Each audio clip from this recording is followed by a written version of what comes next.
Welcome to my library, part two. Part one, I didn't know there were going to be all these different parts, but part one proved to be surprisingly successful with my 3 or 4 followers. So here's part two.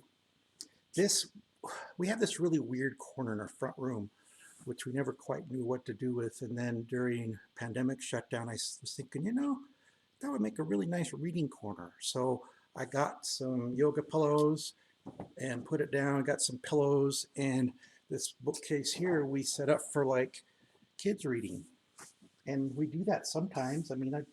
There's a lot of video games. They come over and they're playing video games, other stuff. But yeah, we sometimes see kids reading here on rare occasion. And sometimes I get to read to them here as grandpa. In fact, I have this, this is crazy, but I have this one 3-year-old, and when they were here visiting with us, he loved to have me read this book to him, which is in Welsh. And I'm not great. I'm trying to learn Welsh. And I don't know why he just loved this book because I'm reading it to him in Welsh. And it's about this rocking horse that gets sad when the kids go to school, and then this magical unicorn comes and turns him into like a farm horse and a race horse and a circus horse, but he doesn't like any of those, and finally ends up in the attic or something. It's just kind of weird. Anyway, but he loved it. He loved the sing song rhyming of the Welsh, and that's great. But what we have here that's really kind of exciting and fun is I have books from way, well, long ago. This book, that's from my great grandma, 1961. Can't quite read that. That's kind of cool. And here's some poems. This is some inexpensive book I've even worked on. I have some book binding glue and things that I can fix up. Books that fall apart. That's great that I have that book from 60 plus years ago. We have, of course, all these Dr. Seuss books, and kids love to read those. And People House, that's not Dr. Seuss, but you know the idea. I have some old books that were my dad's, but I think this one, let's see. The Big Thornton Burgess storybook. Look at this. Merry Christmas to Grant from Kathleen and David, my uncle and aunt.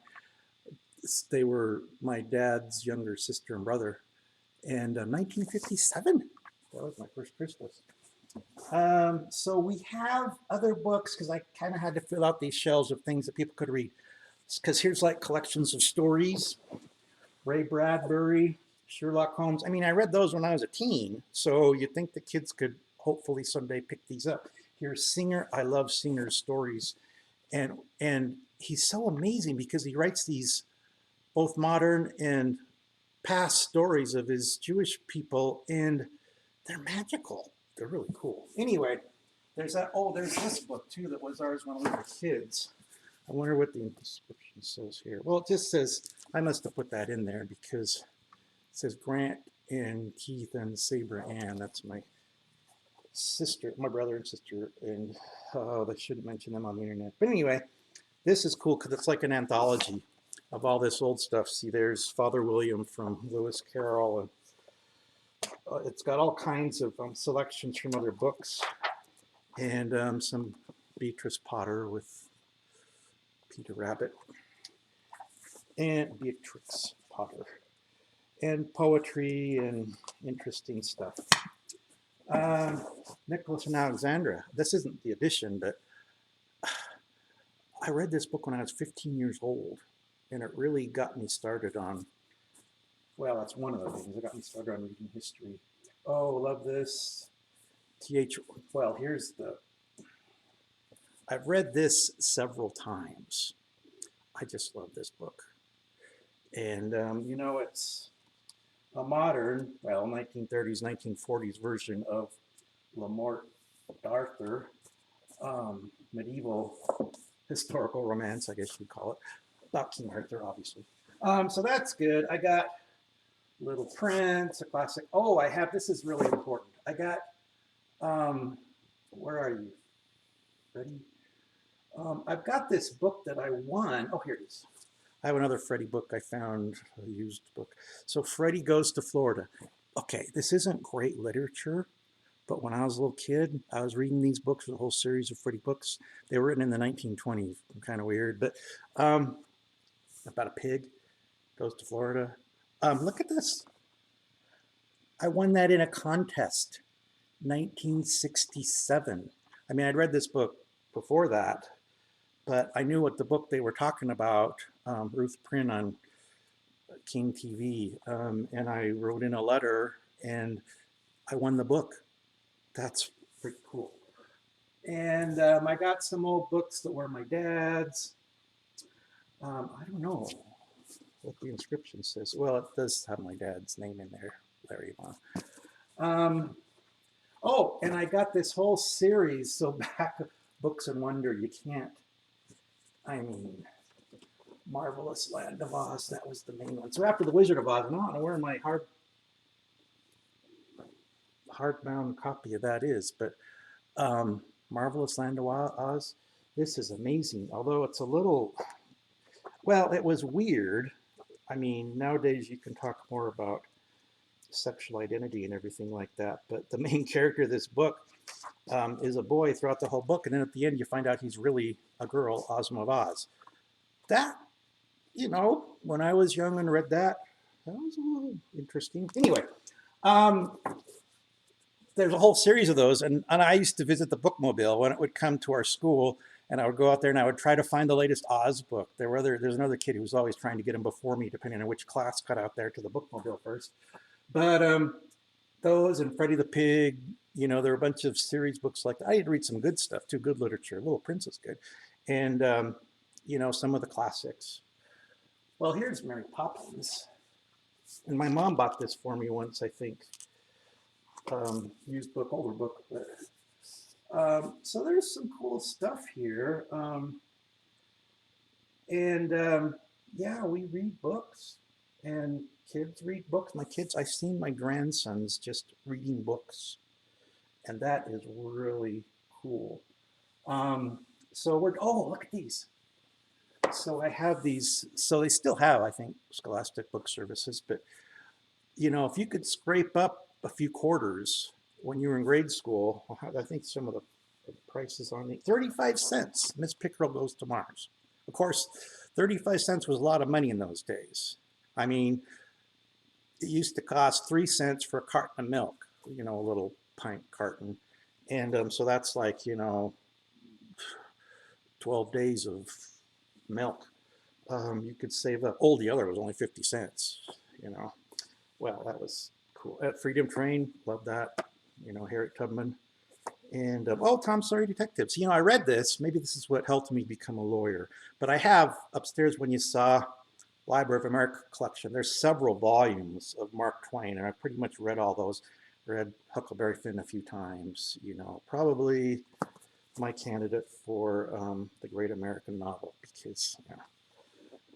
Okay. Oh, Battle of Britain, that was good. We saw the movie, and you know, well, there was an actual war about it, of course. But Scholastic Book Services, love those guys. You know, they were the ones that put out Harry Potter, which is downstairs in the basement. We have hardbound copies of that, and that's probably another story for next episode. So I could talk about books all day, but you get the idea that I love this stuff. And oh, look at this. Treasures of Tutankhamun. And see, the British say Tutankhamun, and we say Tutankhamun. But I saw Treasures of King Tut in Seattle in 1978. And I saw Golden Mask. That was pretty impressive. I mean, King Tut himself, the mummy, didn't come, but all these golden treasures did. It was amazing. So that's cool. So there's lots of good stuff here, and we hope that we can encourage all to be good readers and read to children. Oh, that was the thing I wanted to say. So we had this thing, and it worked out really well for raising our children. We had 6 kids, they're all about 3 years apart. And my wife was teaching school when our first one was born. And so she had daycare and this and that. But I did this, I was in law school, and that was, I survived law school, but it wasn't my favorite thing in the world. Anyway, so after dinner, which I admit my wife usually made, my practice became that I would get the little one bathed and ready for bed and read a story. This went on for many, many years. And I was almost brokenhearted when my youngest got old enough to bathe himself. We still might have read a little bit after that, but yeah, we read pretty much. I mean, I had sometimes work interfered or some other thing, or I'm off on travel. But that was really good. And my kids enjoyed it. I think that really set them up well. And they read to kids today, they read to their kids, and they're having kids of their own. And anyway, so that was a good thing. And we read a lot of these books because as they came out, it was Books of Wonder that did those reprint editions of the original Wizard of Oz book. And we did a lot of other things too. Oh, Tolkien, I should have showed him his. So this box set, this slip cover here, that's not original to these, but these are my editions that I read in 1972 and a few times after that. Well, you can see these have been read a few times, and they're sort of like glued back together too with my special book glue. But yeah, I love these books, and these are the originals that I read, and I still have these paperback editions from this funky, 1960s cover that Tolkien did not like, but it was what we certainly enjoyed, and the books are great. So, the movie was okay. I liked how they filmed. The the beautiful scenery and sets they did for Tolkien were really good. Peter Jackson unfortunately changed some essential parts of the story that were a little disturbing. And don't even get me started on The Hobbit. That was just hilarious. So anyway, that's what we're all about here. And I'll put these back, and we'll sign off and maybe do another episode because there's more books downstairs. Okay, talk to you later. Bye.